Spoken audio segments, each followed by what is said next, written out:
And we are back. Rangers and overall hockey fans, thank you guys so much for chiming in. If you're watching this in the live stream on YouTube, thank you so much for being here. And if you're listening wherever you get your podcasts, thank you so much as well. This is Rangers Review episode 52 now, and this is easily one of the more positive episodes that we have had all year, where since the last time that Steven and I talked, myself, Wardy, you guys know me, and Stat Boy Steven, the Rangers did not lose a game during this stretch. We had our predictions like we do every episode.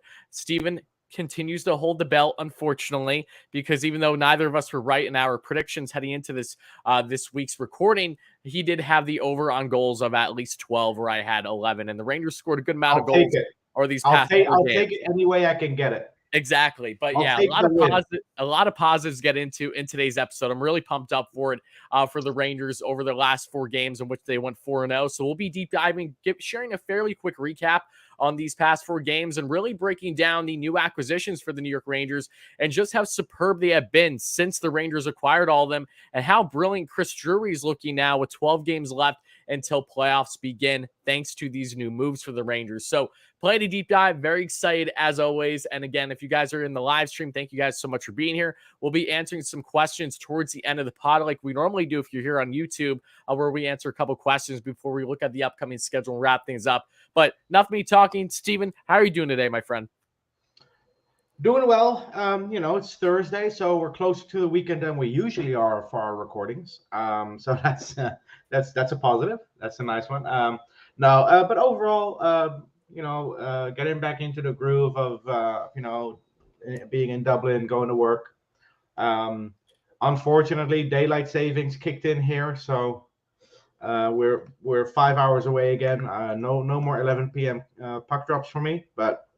The last 4 games have been pretty impressive. Honestly, did not expect them to go 4-0. But aside from going 4-0, what I really want to touch on here and what really stands out to me about this Rangers team before we dive into the games, they won 2 games in regulation. And if you would have asked me last week, which 2 games do you want to, if you can only win 2 games in regulation and 2 in overtime, which ones do you want to win in regulation? And they won exactly the games I wanted them to win in regulation. Because if I have to give up a loser point in overtime, I'd rather have it be against a team that's not in playoff contention. But beating the Penguins in regulation twice, that is an 8-point swing with our biggest competitor for home ice advantage in the playoffs. That's huge. And I don't think it's talked about enough.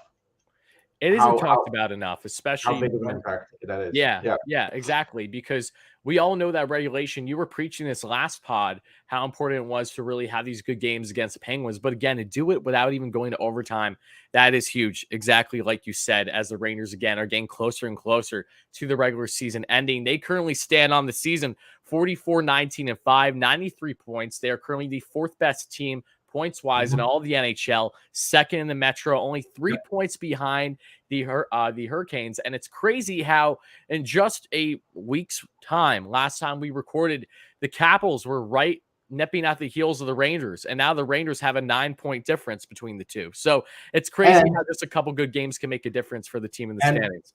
With Carolina dropping points, when us still playing them twice, we're only 5 points behind. I mean, I rather focus on Pittsburgh, who we are in contention with for that home ice advantage spot, 2nd in the division. But I still keep a little bit of an eye on Carolina because you never know. But yeah, the regulation wins against the Penguins, that's huge. And it was the first time since January 2012 the Rangers had consecutive regulation wins against the Pittsburgh Penguins in the regular season. Wow. It's been 10 years.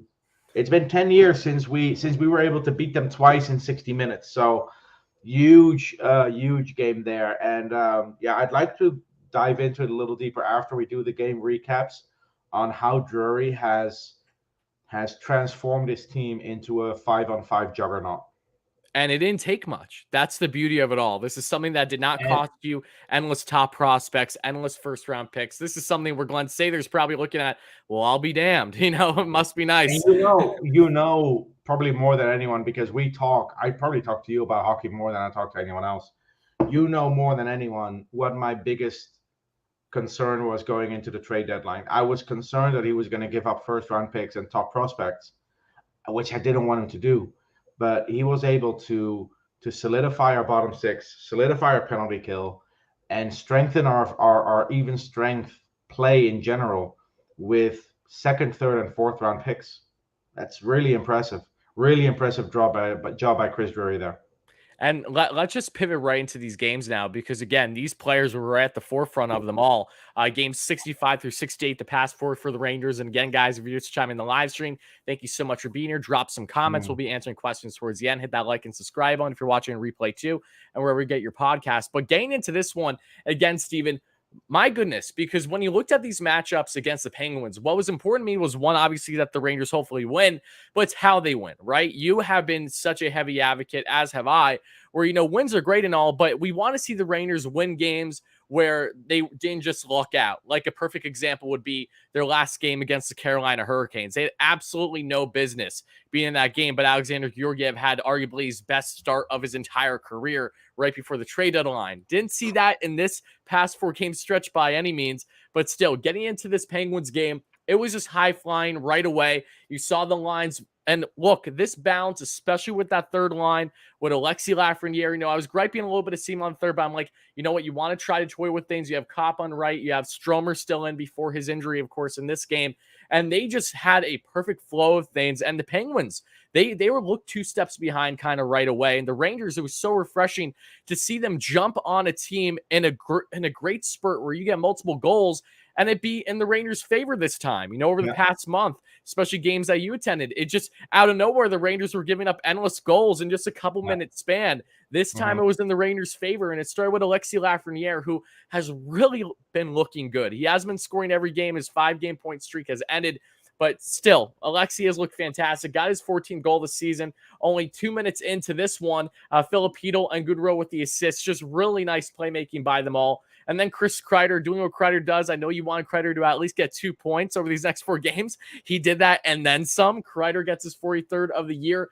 2 minutes right after Alexi's goal, his 43rd, assisted by Zibanejad. That was Zibanejad at the time's 40th apple. Then the Penguin killer, the guy that I mentioned, and you got mad that I brought up the stat before you did, Frank Vatrano. He's had 10 points in, I believe, 13 games or so going into these games against the Penguins on the Rangers side now this season. Yeah. He gets himself his 12th goal of the season, a nice goal in front, set up by Zibanejad, his 41st apple, and Kreider's 17th apple. So Rangers have a quick 3-0 lead in only a 2-minute span. Really, that's all it took in that first period for the Rangers. I was watching this, and I felt like after I blinked, they just kept scoring and scoring. I was like, I honestly didn't know how to handle it. I was by myself watching the game, my living room, and just screaming my head off. I was like, where did this come from? This is insane. What a fantastic start.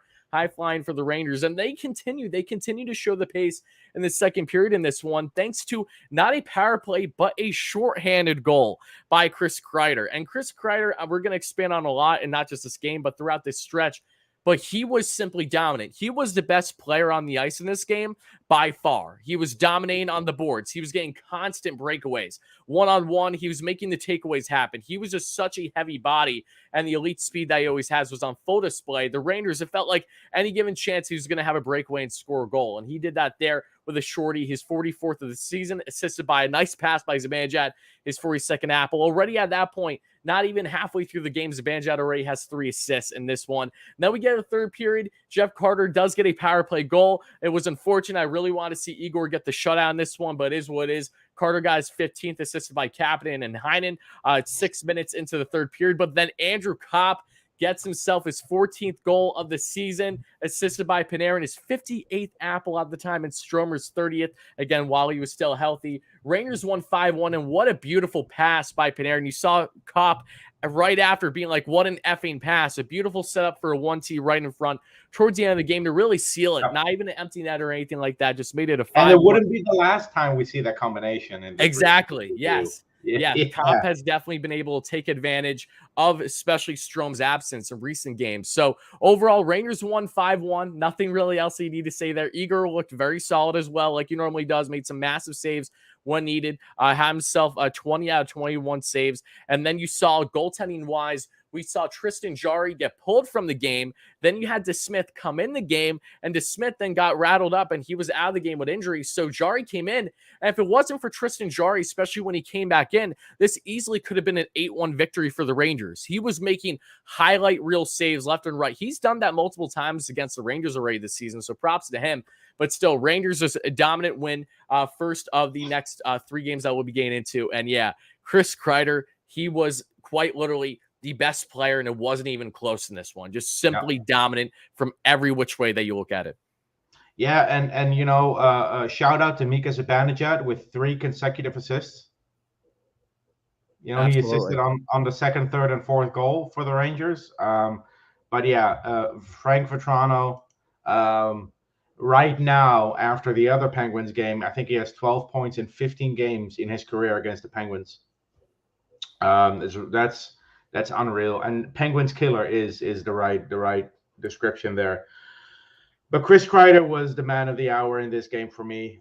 He scored twice, added an assist, and finally, after 29 years, we no longer have to say that Tony Amonte is the last Rangers forward draft pick to hit 60 points for us, because Chris Kreider in this game, adding 3, got to 61. And it's great that you bring that up, because I actually saw a tweet yesterday from Howie Rose, of course, who is doing the play-by-play over the radio for the Mets, of course, famously did the call for Mateau back in '94 when he was with the Rangers. And Rose made a good point yesterday. He said, we all love Jaromir Jagr, but he isn't remembered as a New York Ranger. I would love to see Chris Kreider pass Jagr for the most goals in a Rangers season. And I believe he needs, I think, 8 at least still over these next. He needs a good amount still to end the season. He needs 8 to tie it, 9 to break it. Yes. 9 to break it over 12 games. So tall task. I'm not getting my hopes up, but I agree. I agree with 14 games. 14 games? Oh, okay. I can't count.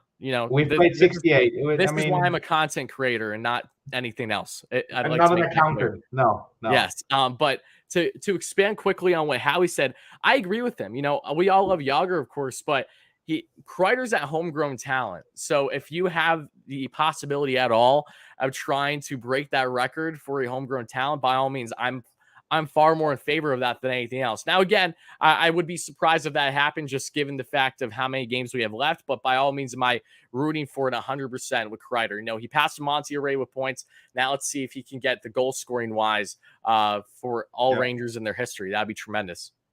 Well, the goal scoring for Ranger draft picks in franchise history, of course, he already got when he passed Steve Vickers with his 42nd. That record stood for 47 years, by the way. Steve Vickers did it in 1975. He had 41 goals in 80 games. Yep. Kreider right now, after these 4 games, has 46 in 68 with 14 games to go. But another thing I wanted to bring up about Kreider in this game is he became the first Ranger to do something ever. And what did he do? He became the first Ranger ever to have at least 3 games in a single season where he scores both shorthanded and at even strength. Wow, you would think that a Ranger would have done that by now, but no, there are a bunch of players who've done it twice in a season, including Brendan Dubinsky, but no player in Rangers history has ever done that 3 times in a season. And what makes it even more impressive is that prior to this season, Chris Kreider had 0 career shorthanded goals. I think it's fair to say that, like everything else, this has been quite the anomaly of a season for Chris Kreider in the best way possible. It's great. And we should not expect him to all of a sudden turn into Austin Matthews. Let's just appreciate this for what it is. This is his Adam Graves year, for lack of a better way of describing it. I've been preaching it quite literally since he started the season. There's so many similarities with, not necessarily on their play, but just in the sense of the goal scoring and what they have done to their career norms. This is his gravy year, 1,000%. The way they utilize him on the power play, he probably could have hit 50 by now if he didn't pass up some empty netters earlier in the season. Oh, 100%. Yep. But on the power play, the way he's utilized, and we'll get into the Red Wings game later, but it just pops in my head now. Last night, was it last night? When did we play the Red Wings? Yeah, it was last night. Yeah, last night. Yeah. Sorry, the days blur together a little bit after a while. Steven, that's how I am every week. So last night there was a power play. Before he got his power play goal, he was next to the net, like to the right side of Nedeljkovic, and Fox passed it to him, and he deflected it on net, and Nedeljkovic caught it in his glove, but that was such a smart play. And honestly, I wish that would have been his power play goal last night, because that would have been a beautiful power play goal. They just know how to utilize him in that spot. And against the Penguins, he didn't get on the board on the power play, but he got his 43rd and 44th. He assisted on Frank Vatrano's goal, which was the third of the game. By the way, the Rangers scoring 3 times in 2 minutes and 9 seconds. So for once, we are on the opposite end of a situation like this. Really refreshing. But overall, Kreider, what a guy. And one thing I'd like to point out as well in this game is Tyler Mott. Yeah, I think let's expand a lot on Mott once we're done with these recaps. Yeah, but especially in this game, in this game, because at the end of the first period, Dryden Hunt took a double minor penalty, 4 minutes. And I think there was like 4.5 minutes to go. So we'd have to kill off a double minor without being helped by intermission. And Tyler Mott is so aware on the penalty kill, and he did this against the Penguins, and I think he did it again last night, where he has the awareness to, instead of just dumping it in, circle back, pass it back to his defenseman. In this case, it was K'Andre Miller. And then K'Andre Miller, after a couple of seconds, waits for the Penguins to come up to him, and then he dumps the puck. That, on a 4-minute power play, kills like 20-25 seconds. That's huge. And I don't think we see that enough. You know what that reminded me of right away? What? Take a guess. A former Ranger. Grabner? No, Kevin Hayes. Kevin Hayes was first in the top of my head. Yeah, Kevin Hayes was very good when he was with the Ranger on the PK, especially dropped it back. He used to carry it a lot himself. He still does that to this day. But I never understood the mindset when you are a team on the penalty kill and you have possession, and the team that has the power play is impressing you hard. Hold it as long as you possibly can. Just don't put yourself in a situation where it's too long, where then you potentially have a giveaway, and then an odd man rush happens or something. But hold it. Yeah, I agree with you, Mott. That is smart hockey that I don't think you see enough, and it's really frustrating that you don't. I've always been an advocate for holding the puck as much as you can on the PK. Exactly, and I know it's risky, because if you don't retain possession and you turn it over, then you give up a breakaway on the penalty kill, and that's brutal. But the last thing I want to point out before we get into the Sabres game, second period, Shesterkin got a delay of game penalty because he didn't control the puck properly, and it was on edge, and he shot it over the glass, which is fine. For all the good things he does with the puck, I'm okay with him getting the occasional delay of game penalty because he mishandles the puck. Well, did you see how he operated on that penalty kill as well? You're taking the words right out of my mouth. Sorry, I'm excited. That's the other thing. We go on a penalty kill, and it didn't phase Shesterkin one bit. He still had those stretch passes, and he still was confident and still willing to play the puck. And man, I love seeing him handle the puck. He's almost like a third defenseman. It's nice. It's refreshing. This team has so many different elements to it that we haven't seen for years, or in Shesterkin's case, probably forever. I don't remember ever seeing a goalie that's this comfortable handling the puck. I do not remember the last Ranger, maybe Kevin Hayes, who was this composed and calm on the penalty kill, was Tyler Mott. It's a great overall feeling to have these players on your team and for them to gel after a deadline where, we got off to a rough start against the Devils, losing 7-4. But Penguins game here, it was really good. You know what I loved? Do you remember last week I told you, Rangers got their shit kicked in by the Devils after having a hot start. Penguins, same exact thing happened. Then Penguins went on to beat the Rangers, and now the Rangers went on to beat the Pens here, and in a dominant fashion. So it feels like we all kind of need that wake-up call from the Devils every now and then to kind of kick us back in the flow and saying, hey, I'm a lot better than what I did tonight. I'm going to make sure that I perform a million times better. And so let's pivot now to this Detroit game, Steven. Not Detroit, the Sabre game. Buffalo Sabres first, look, again, another game where the Rangers are off to a fast start, at home against the Sabres. And last time they played the Sabres at the Garden was late November, the Hockey Fights Cancer game, where they were struggling to keep the puck out of their own net. I think that game ended in 5-4 as well. But this time, Frank Vatrano with 2 quick goals in 18 seconds. He scored twice in 18 seconds, which, if I remember correctly, it was shown on the broadcast, was the fastest 2 goals by a Ranger since either Don Maloney or Don Murdoch in the It was actually Jágr. Was it? No. 2 goals in 18 seconds for the Ranger. I think it was Don Maloney. I think I showed it on the broadcast. I'm almost certain it was Jágr. I'll double check, but I thought I saw Jágr on the graphic there because people were joking about it. Twitter, be like, how the hell did Jágr do it faster? But I'll double check. It's not a big deal. Yeah, we'll have to. Anyway, Frank Vatrano gets 2 goals in 18 seconds.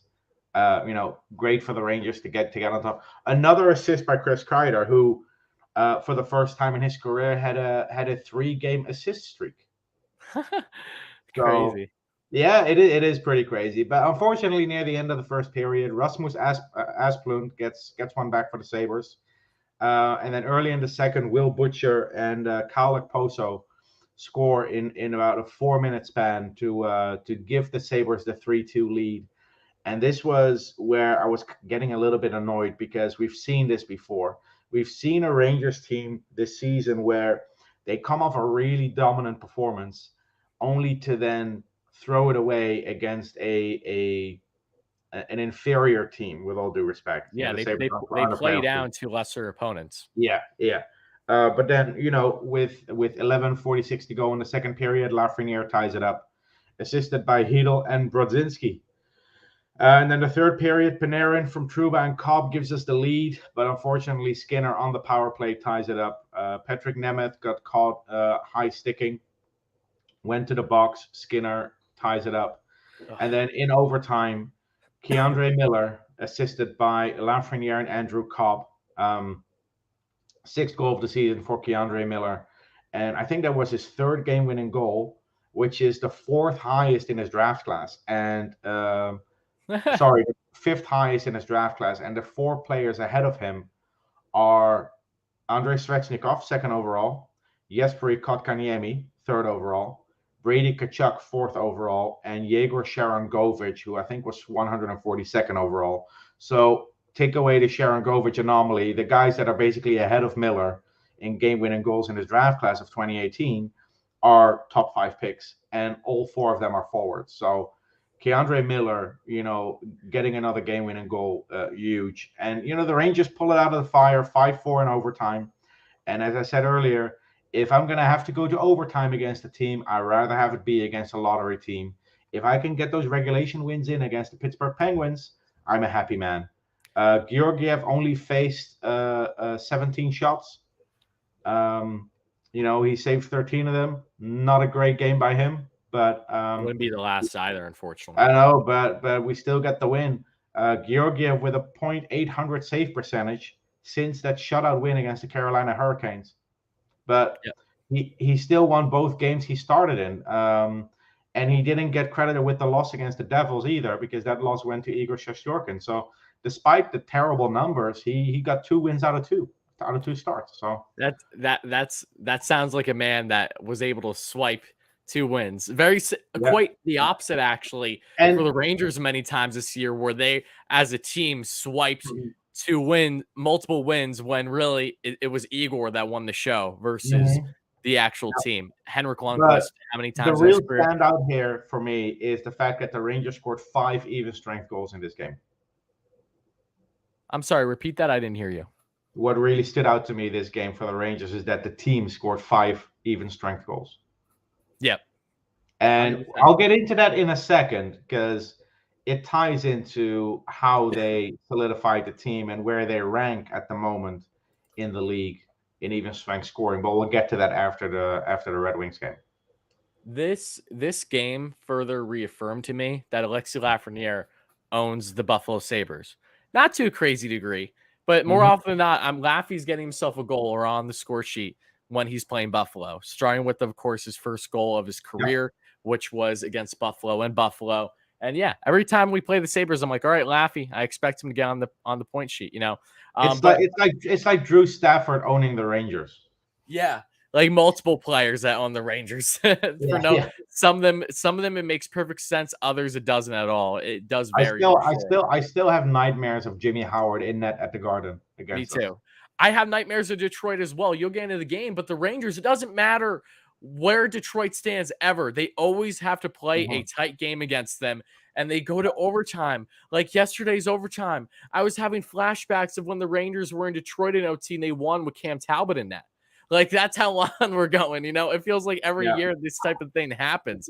But all right, let's get into the next game. This was another game against the Pittsburgh Penguins and another game where the Rangers beat the Pittsburgh Penguins. I mean, again, I know that we talked endlessly about it already, but for the Rangers to come out and beat this team twice in regulation when they were ahead of us in the standings, damn, does that feel good. I mean, the Rangers have had the Pens number this year. The Pens had one game where they had the upper edge over the Rangers this season. That's it.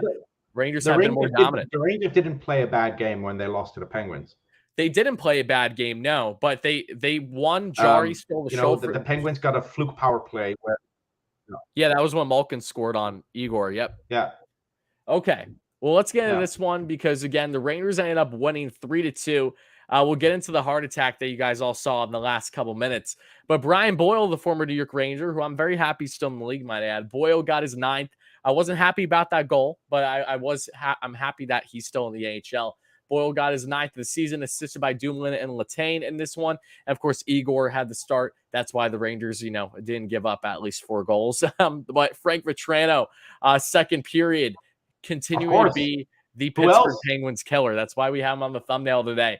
His 15th of the season, assisted by Zibanejad, his 43rd apple, and Kreider's 19th apple. Kreider with the assists. Look at that.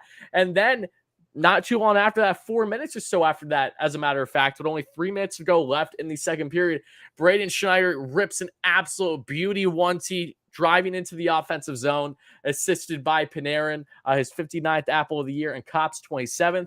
That was Schneider's 2nd of the year.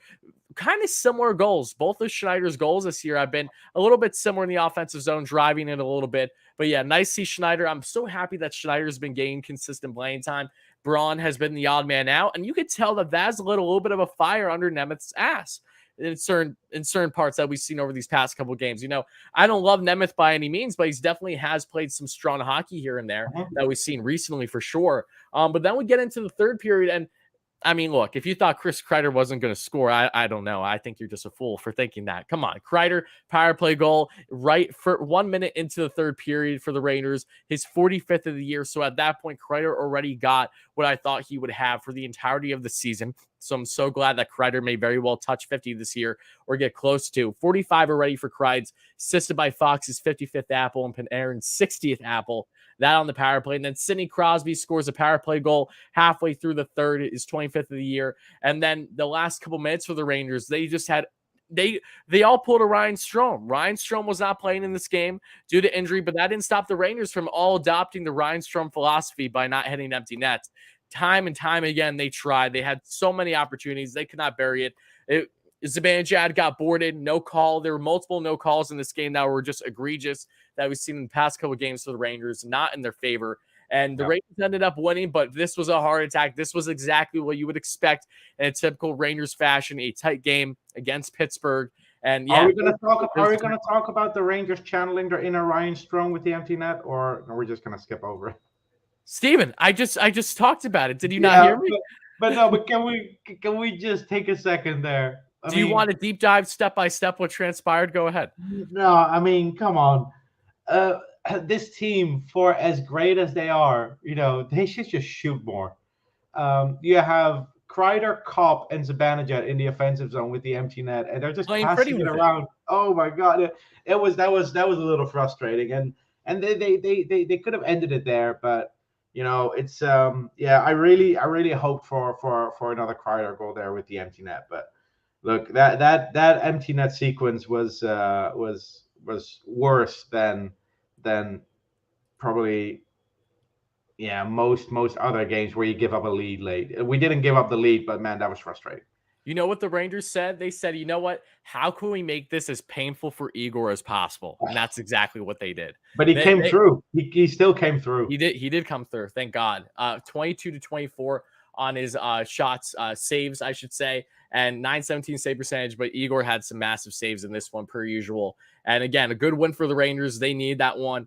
Awesome to see them shut down the Pens twice in a 3-game span. It doesn't get much better than that. And now the Rangers at that point, of course, sit atop the Penguins in the standings by a couple points. So, yeah, big win for the Rangers. Frustrating ending, but again, they still won in the end. That's all that matters.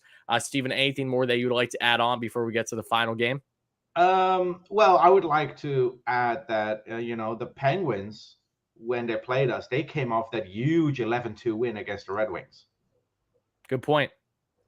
And I think that definitely played into it a little bit for the Penguins. When you come off such a game where you score double digits, it's really difficult to then for the next game get that, bring that intensity that you need for the next opponent. But the Rangers beating the Penguins twice in regulation, that's an 8-point swing. Let's not underestimate how important those 2 regulation wins are. If you win in overtime twice, then you're basically only gaining 2 points in total.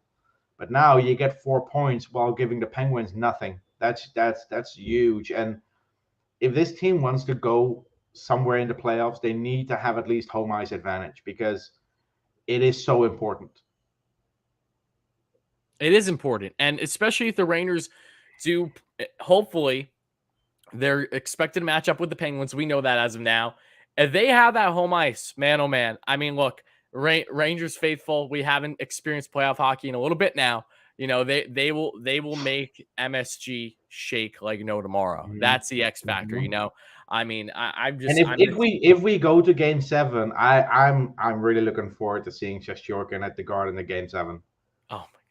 Oh my goodness. It'll be crazy. So yeah, who knows? I mean, I wouldn't mind if the Rangers just do a nice 4-game sweep, but hey, 7 games are fun. 7 games are fun. They're a roller coaster, but let me put it this way. 7 games are so much fun as long as you come out, obviously victorious. And the Rangers and Henrik Lundqvist, Henrik Lundqvist was the Justin Williams of Game 7. Game 7s, yeah. That's exactly what he was. So will Igor continue that? Will the torch be passed? Mm-hmm. I think it will. But again, only time will tell. Yeah. But Steven, before we get into some fun playoff talk, before we even hit playoffs and break down more on these new acquisitions for the Rangers, let's take it away by wrapping up the final game in this discussion, which, of course, was against the Red Wings. I'll go through this one a little bit quicker to save some time. But Rangers score first with Ryan Reeves, his 3rd of the season.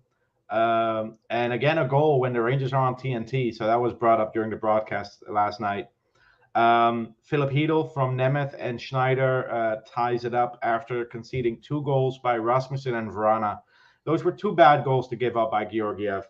Really not happy with how he looked on those goals. We go into the first intermission, tied at 2. Unfortunately, Greg McKeck takes a penalty late with 7 seconds to go in the first, so he has to spend the intermission in the penalty box as punishment, of course. But then in the second period, 29 seconds in, Tyler Bertuzzi is left open in the slot, makes it 3-2. But then Panarin gets us back into it, assisted by Vatrano and Zibanejad. Again, Vatrano with a point, and Zibanejad, of course, doing what he does best in the month of March. Third period, we have goals from Adam Ernie, assisted by Mark Stahl and Pius Suter. And then Kreider, with only a couple of minutes to go on the power play, assisted by Panarin and Fox. Kreider with his 46th of the season and his franchise record-tying 24th on the power play. He now has as many power play goals in a single season as Jaromir Jagr in 2005-2006. And that number 24 will be important as we get into this Rangers victory. Mm-hmm. That ties it up with a couple of minutes to go. The game goes to overtime, and Michigan native Andrew Cobb with his 15th of the season, assisted by Artemi Panarin. Andrew Cobb now a 5-game point streak as a deadline day acquisition for the Rangers. Not too bad. That's not too bad, no. And Vatrano is not doing too bad either. But yeah, the Rangers get the win there. Not a good game by Georgiev, but the team in front of him pulls it out of the fire. Artemi Panarin with a goal and 2 assists, 3 points. That was his 31st multi-point game on the road since joining the Rangers in 2019, which is tied for third most in the league in that span, behind only Connor McDavid with 45 and Leon Draisaitl with 42. So we always talk about how good Panarin is at Madison Square Garden. But yeah, let's not forget how good he also is on the road. He is the complete package. He's Mr. Consistent. Yeah. And that power play goal from Kreider was his 7th power play goal in the month of March, which is tied for the 8th most in NHL history. Wow. In a single month of March. The only players to have more power play goals in a month of March are Pavel Bure, Dino Ciccarelli, Todd Bertuzzi, Paul Correa, Rod Brindamore, Pat LaFontaine, and Phil Esposito. That's not a bad list to be on. Not a bad. It's definitely a more, a intricate list looking at a month in particular, but very cool to see Kreider up there. We always talk about, we want players that score for you late in the season when everything's on the line, when the lights shine brightest, when everyone's looking for that playoff push. That's when you want your players to contribute. Vatrano, Cobb, Fox, Panarin, Kreider, Zibanejad, they're all doing it, man. They're all chipping in. Chris Kreider is 46th of the season. After 68 games, that is tied for most by a Ranger. Tied with Jean Rattel, Adam Graves, and Jaromir Jagr, who also had 46 goals after 68 games. So very impressive. Take a bow, Chris Kreider. Tying the franchise record with 12 games to go, or 14 games to go. Sorry, almost make the same mistake as you did. Really good. Really happy with what I'm seeing from Kreider. And the last thing I'll break down here before we get into some other stuff. Prior to the trade deadline, the Rangers ranked 23rd in the league in even strength scoring, with 118 goals in 63 games, which is an average of 1.87. Since the trade deadline, the Rangers lead the league in even strength goals with 18 in 5 games, which is 3.6 per game. You know what? It's almost like these new guys have been a positive for this team. I know. And I'm glad they're chipping in at even strength, because since the All-Star break, the Rangers are dead last in power play opportunities. And what does that tell you? That tells you that teams are making sure that they're far more disciplined against the best power play team in the league for the most part. Teams are adjusting. Teams know our power play is lethal, but the power play is still lethal. It still is lethal. Since the playoff break, we are ranked number 1 in the league on the power play. So we don't get a lot of opportunities, but when we do, we capitalize on it. Well, sorry, Chris Kreider capitalizes on them. But yeah, 4-0, winning 4 games in a row, great by the Rangers. Again, those regulation wins against the Penguins, 8-point swing. That's exactly what we needed. So very happy with the Rangers this week. Okay, I got a lot to say here, but before I do want to address a quick donation here in the live stream. Thank you so much, Mr. Sensei, for the $2 donut. I appreciate that.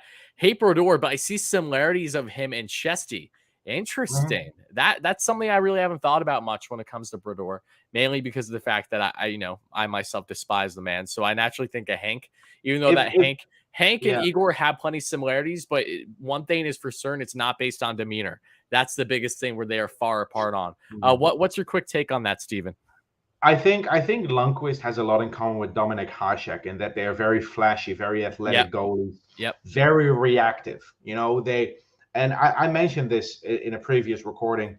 Lundqvist's saves look great, but if you dive a little deeper into it, some of these saves are him reacting, whereas Shesterkin is a goalie that puts himself in the right position prior to making the save.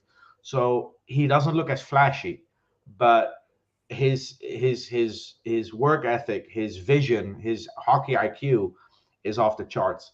The similarity with Brodeur in the puck handling, I can definitely see. Mm-hmm. That's a good point. But I wish Shesterkin had Brodeur's defense. Maybe in the next couple of years. Again, this is a start, right? Who knows? Who knows? Start of something special. And we have Fox, we have Trouba, we have Schneider on the right. On the left side, we have Lindgren, Miller, and next season, hopefully Jones. Maybe Lundqvist is part of it somehow on the left side. We have options, we have depth, and this is why I love that Drury did not trade away those assets. Okay, so one thing I want to last touch on from the Detroit game was one, Georgiev did everything possible to make the Rangers not win this one, and they somehow still won, similar to a certain extent with the Buffalo game. So again, Georgiev by no means has looked good. He's a guy that we both have been under the understanding that he's not going to be a Ranger long term. I expect him to probably be part of with this offseason. I think it'll be best for him. I think Georgiev deserves an opportunity to really try to compete for a starting spot on some type of different team that's really in desperate need for goaltending help, because Georgiev has definitely shown those flashes of brilliance, and more so when he has been a consistent starter. And you can tell that these gaps between games has definitely weighed on him and his lack of consistency. So going with Georgiev there. The final thing, I mentioned 24 because this team, Rangers team, there's so many ways to describe them this year, but one perfect word is resilience. This was their 24th comeback victory of the season for the Rangers. They have just been elite. No matter how much that they are down, it's more likely than not going to be for a lack of effort. And they definitely have exhibited that. And I think that's a great segue too. And shout out everybody in the live stream. If you're watching this live, thank you so much for being here. See a lot of familiar faces. My good buddy Dave in the chat and all you others, Brody, Core, all you guys, thank you so much for being here. But let's really break down a little bit further here before we get into the questions from you guys that are watching live. And if you're listening replay, if you guys want to share questions, just try to chime in the live streams as they happen on the Rangers Review YouTube channel and subscribe, of course. But the immediate impact of these guys, Steven, Frank Vatrano, 8 games with the Rangers, 6 points. Andrew Kopp, 5 games with the Rangers, 7 points. Tyler Mott, 0 points, 18 hits, and he has done everything but get on the score sheet. Tyler Mott has brought a tremendous effort and an element to this bottom six, that fourth line, that in my mind is quickly becoming a Rangers favorite. I'm loving what I'm seeing from Mott.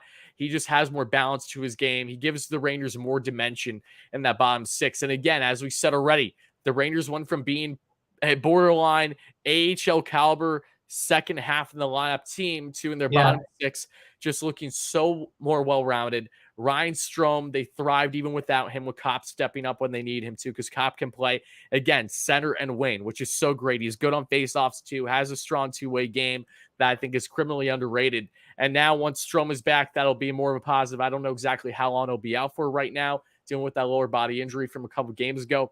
Kaapo Kakko will be back sooner than later, very soon, Kevin actually. Rooney. Yeah, and of course, Kevin Rooney. So the Rangers have these plethora of options. It's always good when you have endless ones. Same thing with Braun, hasn't even been playing, but it's not because of the fact that he's necessarily been terrible, but the Rangers just have options right now, and I love that. There's no better problem to have than to have this type of dimension in your lineup throughout your starting. So getting into these players a little bit further here, I did just want to touch on the Rangers as a whole over these past 4 games, because we talked about the stats, but Kreider, 4 goals, 3 assists, 7 points over these past 4 games for the Rangers. Love to see that. Zibanejad, 5 assists over the past 4 games. Panarin, 7 points, 2 goals, 5 assists over the past 4 games. Panarin, he is on pace to have his season low when it comes to goal scoring over 82 game span, but he has quickly shown that, yes, I can adapt and be that passer, and has been a huge help on the power play, especially for the likes of Chris Kreider. So Chris Kreider is eating up that goal scoring, but Panarin is still getting those points when it matters most. And then Andrew Kopp, 2 goals, 3 assists, 5 points over these past 4 games. Obviously, Laffy, who has looked really good in my opinion still. Very, very happy with what I'm seeing from Alexi Lafreniere, and a limited role still. 2 goals, 1 assist, 3 points, and Frank Vatrano, 5 points, 4 goals, 1 assist over these past 4. So just plenty of depth here from the Rangers. So what has been your biggest takeaway from what Chris Drury has done and from the immediate results that we have gotten? Because for me personally, at least, this gave me those similarities of the Derek Brassard acquisition, right? John again, Moore, that type of thing. It has that feeling again. It really does. I know I'm taking the words out of your mouth. I apologize, but that just shows why we are co-hosting this podcast together, because we think the same. That's true.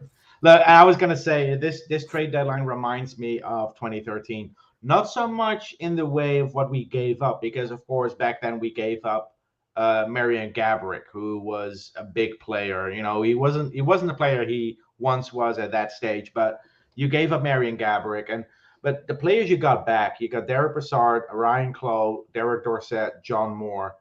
And I remember the first game after the deadline in 2013. I think we beat the Penguins 6-1 at home. Clough had 2 goals and an assist. Moore had a goal. Brassard had a goal and 3 assists.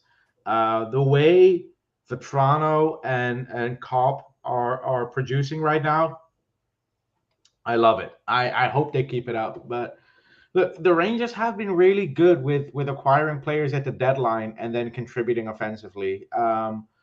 And Kopp, I think Kopp is a serious candidate for an extension. Out of the 3, he's probably the front runner.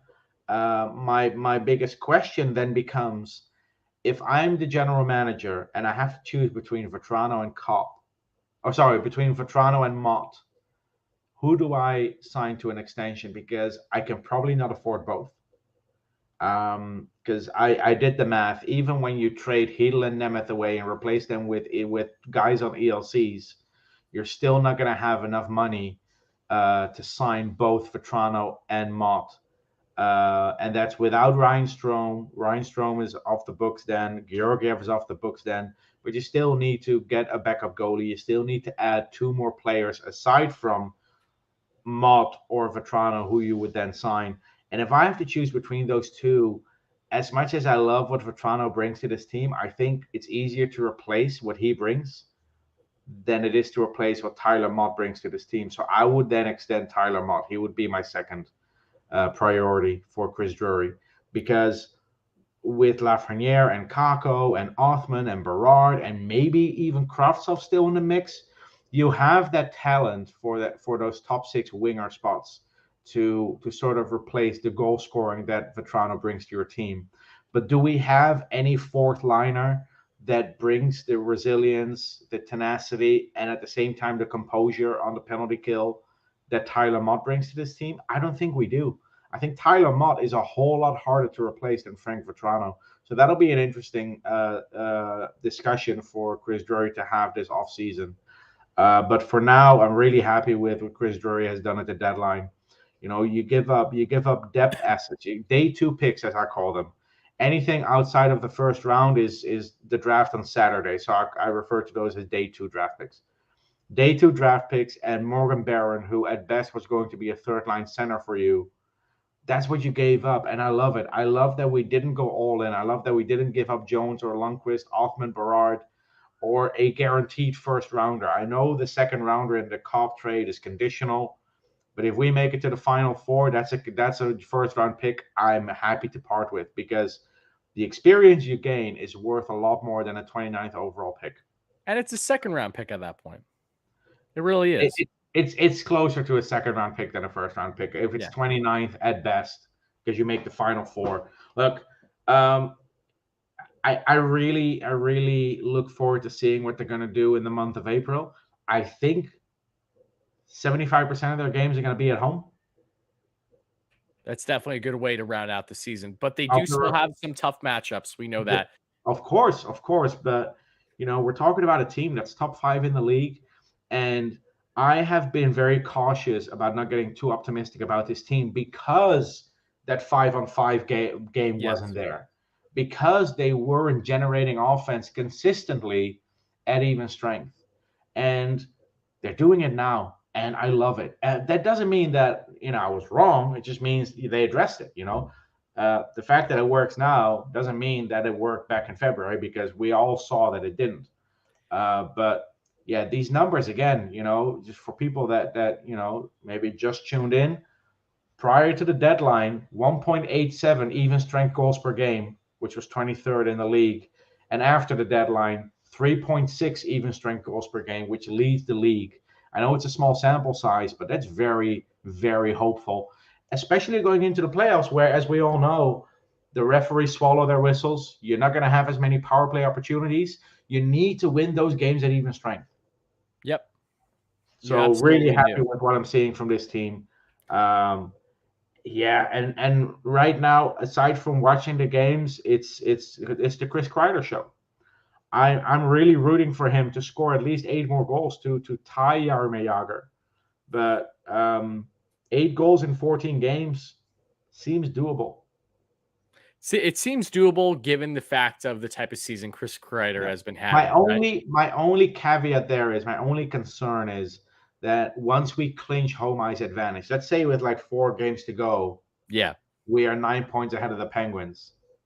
I'm afraid we're gonna sit a couple of players, including Adam Fox, and our power play without Adam Fox. Oof, that's a big no. But again, that's a good problem to have, and we'll discuss that should we get to that point. Hopefully, that'd be awesome if the Rangers are able to secure home ice. But I do want to. So at the moment, after 68 games, the 24 power play goals is the most in franchise history, which shows that back in 2006, in the final 14 games of the season, Jagr only got 1 power play goal. Oh wow, okay. So imagine how many he would have had if he was if he had a little bit more opportunities in that home stretch in 06. He only got 1 power play goal in the last 14 games. But look, last thing I'll say about Kreider is this is a season for the ages. This is a season we will be talking about for decades. We've been talking about Adam Graves in 94 for almost 30 years now. Now let's talk about Kreider. Hopefully not for another 30, because I want to see some things happen more on the productive level of the Rangers offense in years going forward. I don't expect there to be another Kreider season like this, anytime soon. But the point is that I do hope that this is more so of the start, especially since Panarin land with the Rangers, where we're just constantly seeing better and better performances on a consistent level than what we saw in the 2010 Rangers. And of course, going back to the 90s outside of their 94 run and everything like that. But I did want to mention this quick, because this is a great donation from Davis here in the live stream. Thank you so much for that, my friend. It really did mean a lot. He says, went to the game in Detroit last night. Georgie had a bad night, but the guys are really contributing in their own ways, 1,000%. Vatrano with the shoot first mentality, Mott with the grit, and Kopp with the smarts. I think that's a nice, simple way of putting it. I'm glad that you went to the game last night, Davis. I hope you had a fantastic time. I really do appreciate the donation. You've been a great supporter here on Rangers Review. But yeah, no, they all have different aspects to their game that's so productive for the Rangers. They didn't get multiple guys that are the same in that sense. You got the speed, you have that shoot first mentality with Vatrano, and we'll see how the Rangers utilize him heading into the offseason. But then you also, of course, have Tyler Mott and everything that he brings, which really is an X factor in that bottom 6 on that 4th line. And then Andrew Kopp is just that beautiful Swiss Army knife. In certain aspects, he reminds me of Fast, where you can put Fast anywhere and he will make that line better. But it's like that, but times 10. Kopp just has more elements to his game, more offensive production, and again, can play that center with ease and do it really well. So Kopp reminds me a lot of Derek Brassard. Not stylistically, but what they bring and how they elevate their game late in the season. And I mentioned this last week, if you remember. Andrew Kopp in the month of April is lethal. Yep. So, and we're going to see. Do you know what his stats are exactly in April? Do you have them on you or no? Oh, let me quickly look that up. Okay. While you do that, I'm going to switch things up now. We're going to start answering some questions, folks, for the next 5 to 10 minutes before we wrap up the pod by looking at the upcoming schedule and the Rangers number history of number 52. So let's get into some questions, guys. If you have any of them, ask away. I got it here. Okay, go ahead. In his career, in the month of April, Andrew Kopp has 22 points in 31 games. That's as many points in April as Jalen Schwartz, Mitch Marner, Sebastian Aho, and Ryan Johansson, to name a few. Okay, nice. So yeah, we'll see what he brings in April. Hopefully that trend for him continues. That'd be great to see. And the tinted visor. Oh, I love the tinted Oh, visor. it's so badass. I mean, it makes me think of, old school Ovi. It also makes me think of, I'm blanking on the man's name. I do believe he was a New York Ranger, or he was at least, I think he was on the Thrashers. Oh my goodness. Who? I think, Antropov? repeat that. Nick Antropov? Yes, Antropov. Thank you. Yep, Yeah. exactly who I was thinking of. Yep, I was blanking on the name though. Is he from Kazakhstan? I think so. I think so too. Yeah, he was born in Kamenogorsk in Kazakhstan. There you go. Some random stats, some random things that I have in my mind when it comes to hockey players. But okay, let's answer some questions now. Let's see here. We got some good ones. And again, thank you guys all so much for the comments and for the support. We appreciate it. How do I see Heedle's future? I mean, it just keeps going back and forth. I feel like, Heedle's been playing very well lately. But if I'm putting that short-term bias aside, I think that he's just a massive question mark heading into the offseason, especially given where the Rangers are right now. Depending on what his utilization will be for the remainder of the season once Capo and Rooney's back is yet to be determined. It's really going to be up to, who plays the best hockey. Whoever's playing the best hockey will stay in the Rangers lineup. And even if they're not playing terrible, if they're just not playing to the same extent that maybe Galan is liking, you're gonna be sitting in the box. That's just how it's going to be. But off-season wise, I genuinely don't know. Vatrano has a good chance of still returning. I know that you would like Mont over Vatrano right now if you have to pick between the two, Steven, but it doesn't denounce the idea of course, bringing them both back. Same thing, of course, with Andrew Kopp. All these guys, are pending for agents, so we'll see. But I think Heedle's a massive wild card heading into the offseason. Yeah. I genuinely have no clue what his future is right now. In the offseason, he's a logical or I mean, common sense would indicate that he's gone in the offseason simply because the Rangers have to make some cap decisions here. Yeah. We have Fox and Zibanejad with their new contracts kicking in. Especially Fox, you go from 900K to 9.5 million. That money has to come from somewhere.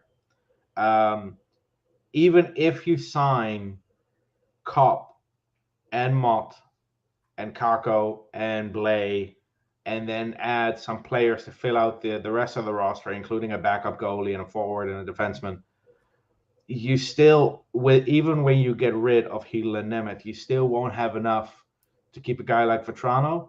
Imagine it basically comes down to, would you like to keep Mott enough to part ways with Heedle?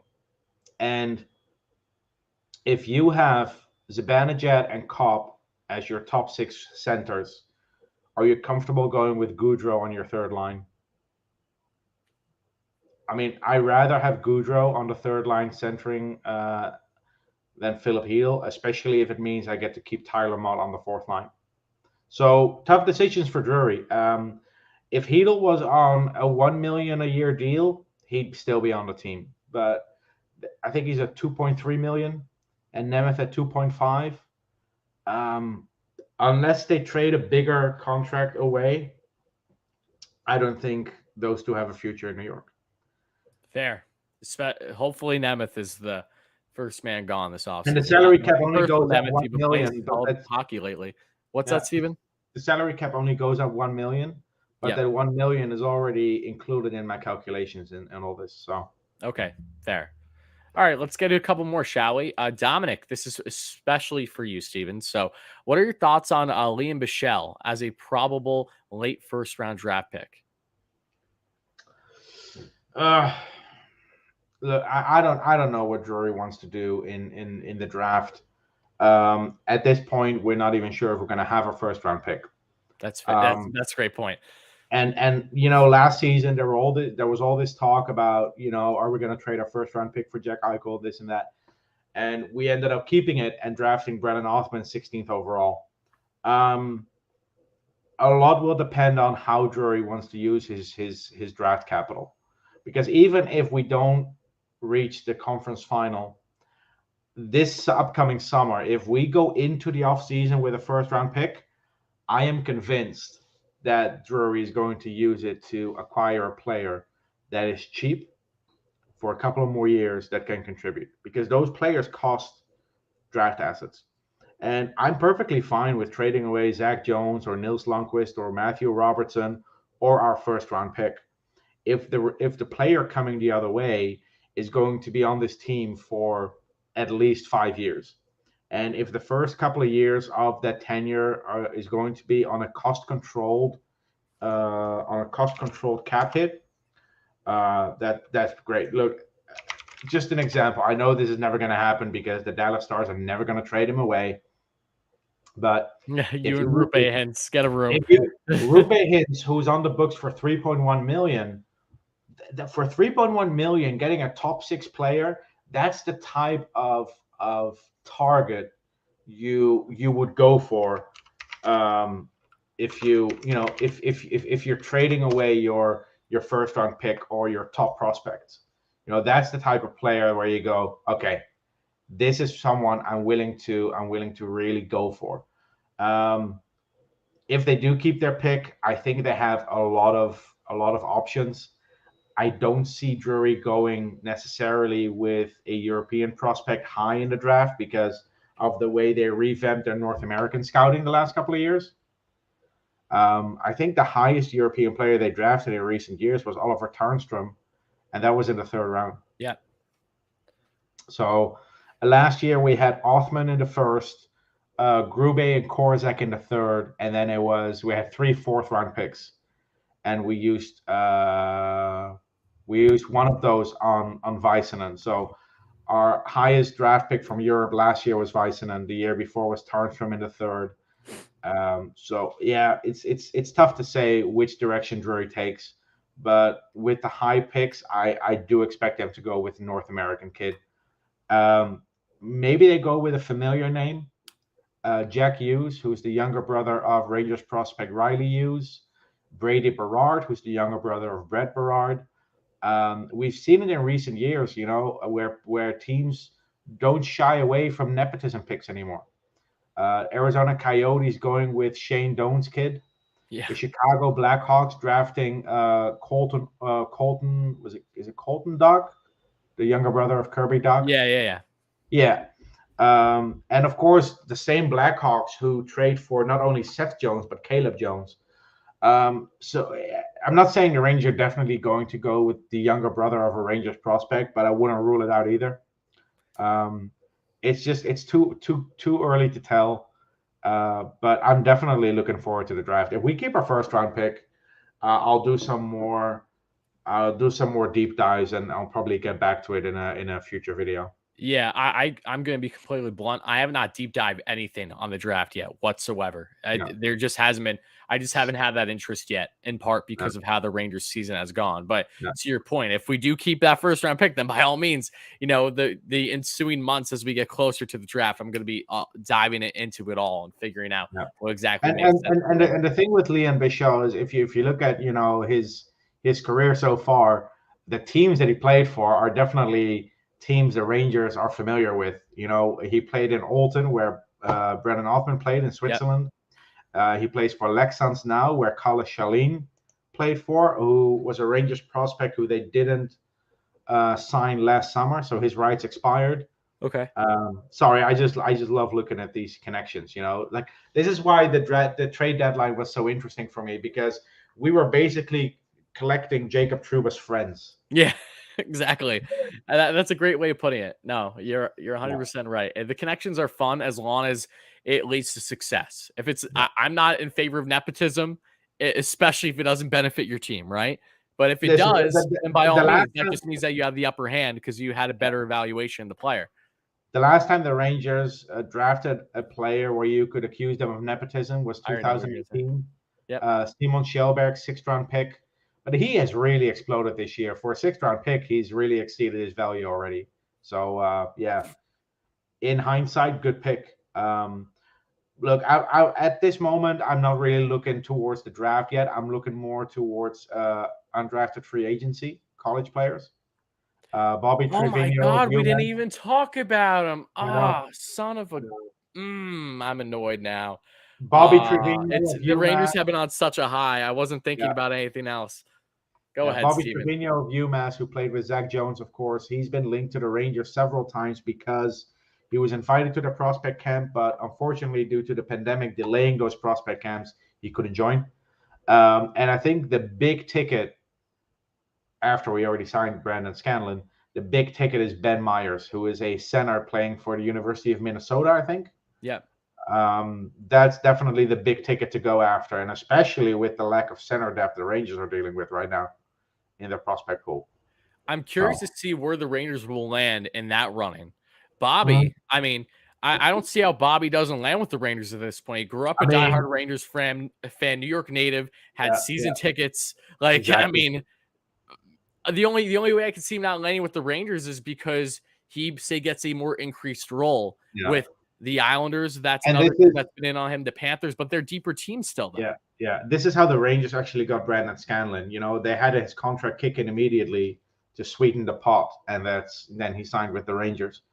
Trevino, the only team that I'm worried about is the Florida Panthers because his former agent now works with the Florida Panthers. Yep, I'm glad you brought that up too. And again, I apologize that we did not bring this up sooner. I'm an asshole for that. I'm so sorry. I don't know why. It completely blew over my head. Hopefully, we'll be talking about it more soon. When are they available to sign? It's when their season ends. Yeah, so when they get eliminated after their senior year. Okay. Well, not necessarily the senior year. That's for drafted players. Yep. So Neil Pionk signed with us after his sophomore year, I think. Correct. Yeah, as long as they want to sign and don't want to return for another year. Exactly, because once you sign your ELC, you cannot go back to college. Unlike juniors, you can sign your ELC and still go back to juniors, have your ELC slide. With college players, that's not an option. Once you sign your ELC, you cannot go back to college. But you can sign the moment your team is eliminated. And Trevino and UMass are eliminated now, so keep an eye on that name. I think Ben Myers and Minnesota are eliminated as well, but I'm not 100% sure. I haven't really. I have to look up Ben because I don't know how many teams have reportedly shown interest in him. I don't know what his market looks like right now. I know about Trevino, obviously, because that's been reported famously. Ben Myers. Yeah, I got to write that down to remember. But I'm going to answer a couple more questions, and then we're going to wrap things up heading into the upcoming schedule, given time constraints, guys. But by the way, hold on. Ben Myers is still in it because they beat Wisconsin. Okay. All right. Gonna keep an eye on Ben Myers. Yeah. Okay. Here. Two good questions I see right away. Ziga, will we go with Kincaid over Georgie as backup? Right now, I get scared on dump ins with this guy. If I see him as a starter, I get the Alka-Seltzer out. Not a good thing. To quickly answer that, no, Georgiev is going to be the backup for the remainder of the season. That's how it's going to go. I don't see a world where they have Kincaid unless Georgiev has another starter or two that's just so piss poor before playoffs where it warrants them at least having Kincaid, in the mix as an option, even as a healthy scratch. But no, Georgiev is still the guy to beat between the two, whether we like it or not. But either way, none of them should be having any time come playoffs. As long as Igor stays healthy, obviously. Let's see another comment here. Hold on. I want to quickly jump in on that. All right, jump in, Steven.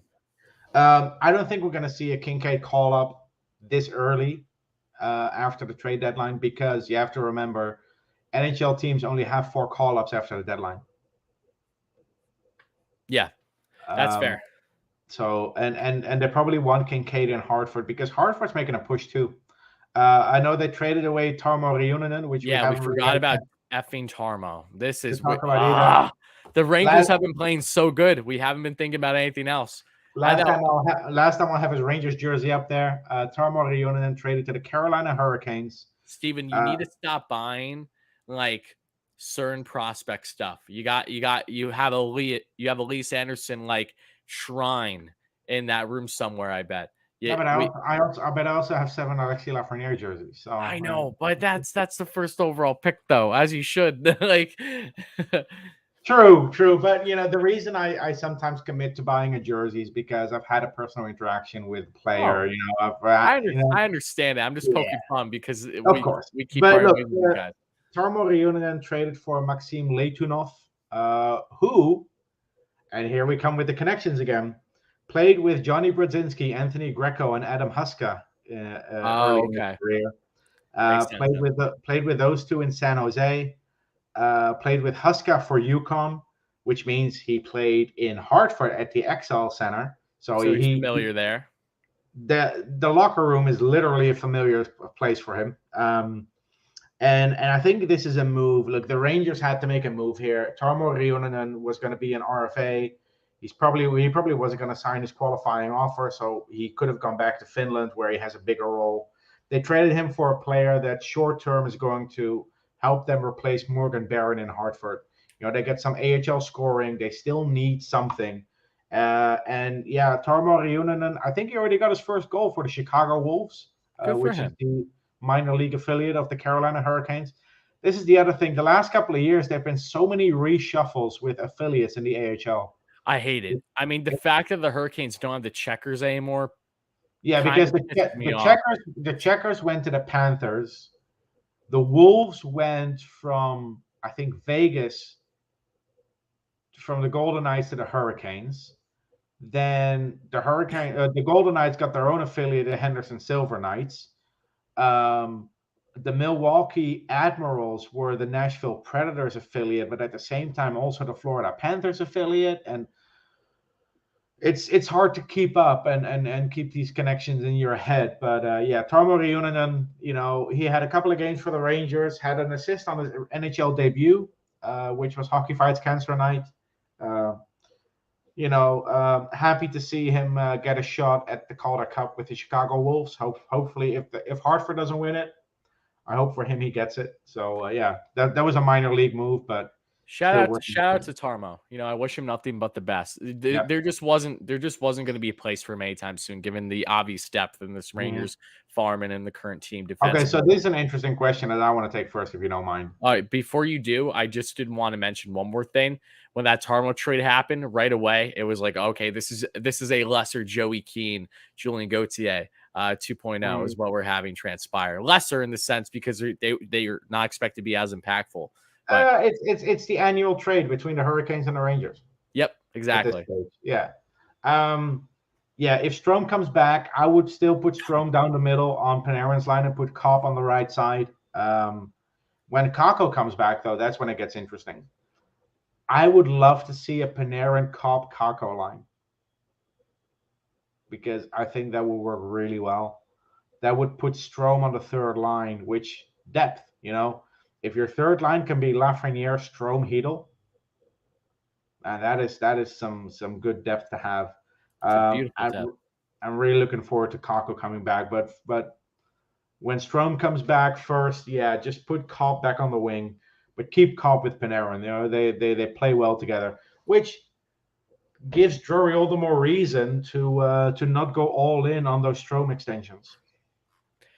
The more that this honestly could have not worked more, not in Strome's favor and all in Copp's favor, with Strome being hurt at this time, just because of the fact that you're getting to see more of Copp and what he's supposed to bring. But when he gets to be in an increased role with Panarin and he's doing well, naturally, that's something that Drury can look at and say, okay, this gives us more of an idea on how we may potentially want to approach things come the offseason, Yeah, true.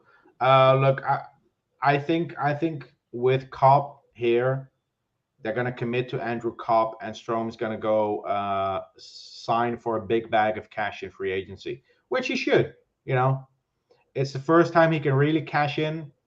If a team is willing to give him $7 million a year, he'd be an idiot not to take it. Yeah, he would be. And there will be teams desperate enough to give that to a player. So you're not wrong, and I'm really curious to see how Strome's going to look like when he's back from injury, how everything's going to be configured with Kakko and Rooney sooner than later, and come playoff time, how this is all going to gel. Where is it going to be positive? Is it going to be negative? All I know is that I'm not trying to get ahead of myself for the offseason because we have to appreciate what's ahead right now, which is the Rangers on the cusp of having a 50-win season for the first time in a minute. They haven't done that since Alain Vigneault's second season with the Rangers, I believe, because I don't think they cracked 50 the cup run, but the next year they were a better team, and that's, of course, when they lost, unfortunately, to Tampa in the playoffs. But yeah, it's been a minute since the Rangers have been, a 50-win club, and I hope that the Rangers get there. They have plenty of time and opportunity to do just that with 14 games left, and I think that's a great pivot now into the upcoming schedule for the Rangers before we look at this being episode 52 and what exactly that means. But for everyone watching, let's see where we get your podcast. Thank you guys so much for chiming in for Rangers Review episode 52. When we take a look at the Rangers' upcoming schedule before we talk again, Steven, which as things stand right now, I would say the next time we will talk is next Wednesday, which actually should align well with me. Probably sometime midday, maybe later in the day, depending on things. That is the day before opening day for myself and all of us baseball fans out there too. But the Rangers have 3 games until we are planning to discuss again. Starts with the Islanders this Friday at home. Rangers lost their last game against the Isles on St. Patrick's Day, a game that should not have ended the way it did, thanks to some god-awful officiating that led to Palmieri scoring that goal right towards the end, unfortunately. Then we have the Philadelphia Flyers at home. We'll see if Ryan Braun is in the lineup for that one to face his former team this season. That will be Sunday the 3rd. And then back against the Devils again. Let's see if the Rangers could actually play competent hockey against them outside the first period. From what the Devils have been a little bit of a thorn in the Rangers' side at times this season for sure. Let's see if they can step up on the 5th next Tuesday against them. So, Steven, you won the predictions last time we talked, so you get to go again for these next 3 games for the Rangers. What do you think your prediction is going to be? Let me hear it. I feel like I've been going first for a couple of weeks now. That's a good sign, right? What's that?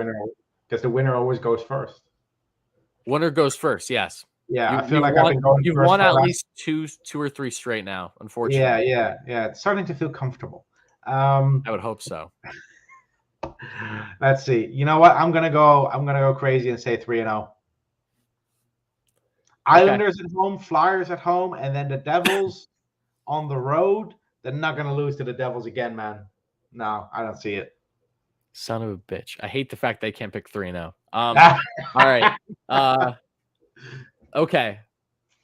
I'm going to go with 2-0-1 because Georgiev is getting one of these games. I was going to suggest 2-0-1 because Georgiev is getting at least one of these games, which means there's a very solid chance that the Rangers have a far tighter game than what they should against any of these 3 clubs. I'm going to go 2-0-1. What do you got, Gold? Normally, it's your offense that takes you to OT, but for the Rangers, it's the goalie that does. Yes.